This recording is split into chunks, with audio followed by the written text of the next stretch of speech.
Minno, da questa parte!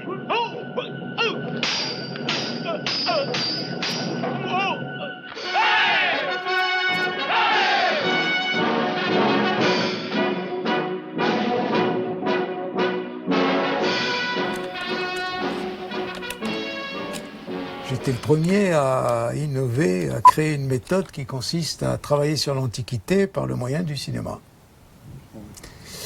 Donc, je ne suis pas ni un fanatique et je n'ai pas plongé dans le péplum quand j'étais tout petit, contrairement à ce qui s'est passé avec le western. Alors pour moi, ça commence à la création du monde, puisque j'inclus les films sur la Bible dans le péplum, et ça s'arrête en gros au début de Byzance, mettons vers Théodora. C'est-à-dire ? Bon, c'est-à-dire, on va dire, ça s'arrête vers le VIe siècle, après Jésus-Christ. Le péplum concerne les pays bibliques, l'Égypte, la Grèce, Rome et un petit peu de Byzance. Voilà. C'est-à-dire, au fond, l'univers gréco-romain, judéo-chrétien, européen. Ce n'est pas une raison parce qu'on déteste les armes, pour en ignorer le maniement, on peut s'en servir pour défendre une cause. Peut-être. Mais que veux-tu, je n'admets pas leur existence. Ah oui, tu préfères le combat à main De toute façon, quand on fait un dictionnaire, d'abord, on a des choix, et c'est subjectif, donc il y a des films que j'ai certainement oubliés, il y a des films que je n'ai pas vus, et je ne parle pas de films que je n'ai pas vus, et puis il y a des films que je n'aime pas. Par exemple, j'ai écarté, pour des raisons qui me concernent, pratiquement tous les Astérix. Et pourtant, ça concerne la Gaule, donc ça concerne l'Antiquité. Et à part Astérix et Cléopâtre, je parle des dessins animés. Donc c'est pour des raisons. Puis il y a des films que j'aime beaucoup et qu'en général on ne trouve pas dans les dictionnaires et que j'ai mis.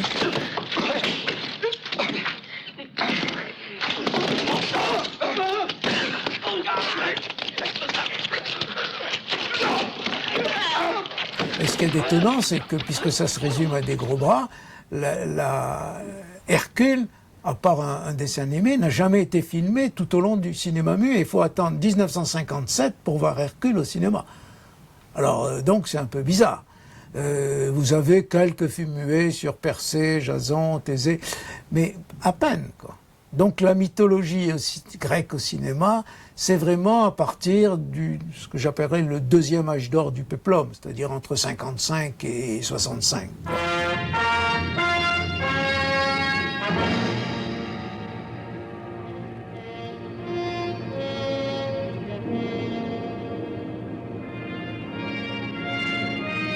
On va dire qu'en gros, il doit y avoir, je ne les ai pas comptés, j'avoue, entre 2500 et 3000 films qui sont comptés, quoi.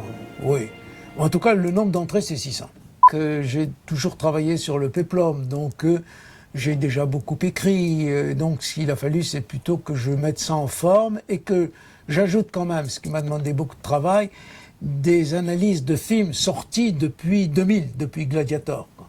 Donc, le paradoxe, c'est qu'on trouvera beaucoup de films sorti entre 2000 et 2014, 2015, parce que maintenant c'est fini, le troisième âge d'or du péplum, il est mort. Les échecs financiers des 3 derniers péplums font que, à mon avis, on ne fera plus de péplum avant 25 ans. Il y a naturellement un film qui est assez exceptionnel, qui a marqué beaucoup d'esprit, c'est Jason. Jason et les Argonautes. Ah, pour moi, c'est un des chefs-d'œuvre du cinéma. C'est dû d'ailleurs plus à Ray Harryhausen qu'au réalisateur.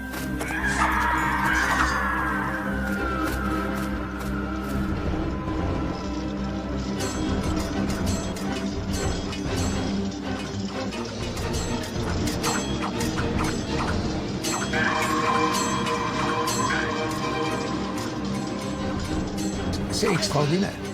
Et le paradoxe, c'est qu'il m'arrive souvent d'aller dans des collèges ou dans des lycées. Et quand je présente Jason, les gosses qui ont l'habitude du numérique, des trucages, restent quand même émerveillés, quoi. C'est-à-dire, pour moi, c'est, en ce qui concerne la mythologie, le plus grand film, le plus grand péplum. Pas forcément dans l'ensemble, pas en tout cas en ce qui concerne les films historiques, bien entendu, mais si je devais indiquer le plus grand péplum mythologique, c'est Jason. J'ai une faiblesse, peut-être coupable, pour le Ben-Hur de 25, le Ben-Hur muet. Je trouve que la course de chars est infiniment meilleure à celle du film de 59.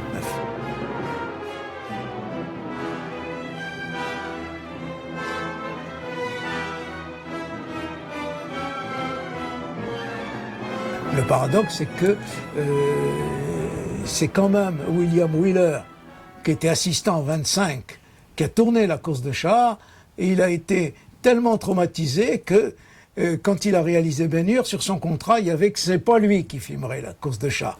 Alors on a évidemment, c'est assez amusant, c'est une belle course de chars, certes, mais j'avoue que je trouve que la fin de Ben-Hur n'est pas très bonne.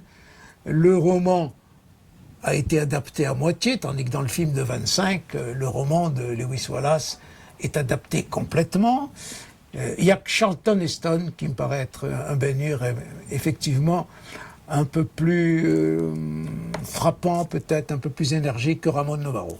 Donc pour moi, le plus grand film sur l'Antiquité romaine, c'est la chute de l'Empire romain. Vous êtes issus de races différentes. Vos mœurs et vos costumes ne se ressemblent guère. Vous avez chacun votre langue et vos chants. Vous n'adorez pas les mêmes dieux. Et pourtant, comme les branches épaisses d'un chêne majestueux, vous êtes tous les ramifications d'un même tronc, puissante et tutélaire. Rome. Regardez autour de vous. Le spectacle qui s'offre à vos yeux ne suffit-il pas à évoquer la majesté de Rome et la grandeur de son œuvre ? Il y a 2 siècles encore, les Gaulois étaient nos plus farouches ennemis. Nous les saluons maintenant comme des frères. À la surface du monde, il ne reste que 2 petits territoires qui nous soient encore hostiles. L'un est au nord et les peuplades qui l'habitent méritent à juste titre l'appellation de barbares. L'autre est à l'est, la Perse.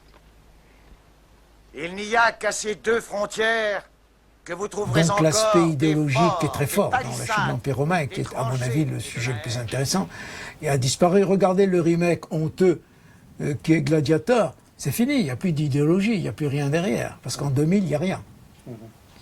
Ce type de film pouvait aussi véhiculer une certaine idée, une certaine pensée historique. Tout à fait. Regardez par exemple entre 48, Samson et Dalila, et puis les années 60, tous les films bibliques, entre guillemets, font des allusions plus ou moins explicites, plus ou moins lointaines au conflit israélo-égyptien. De la même façon, vous avez des films italiens des années 60, 64, on a des allusions à la politique italienne de l'époque, la démocratie chrétienne, l'alliance contre nature de la démocratie chrétienne avec le PS italien, voire le PC. C'est-à-dire que, en fait, mais ça c'est une démarche pédagogique personnelle, ce qui est intéressant, c'est moins la période qui est illustrée par le film que ce que ne dit pas le film. Et le moment où le film est tourné, ça. D'ailleurs, à mon avis, c'est la vision qu'on doit avoir pour tout film d'histoire.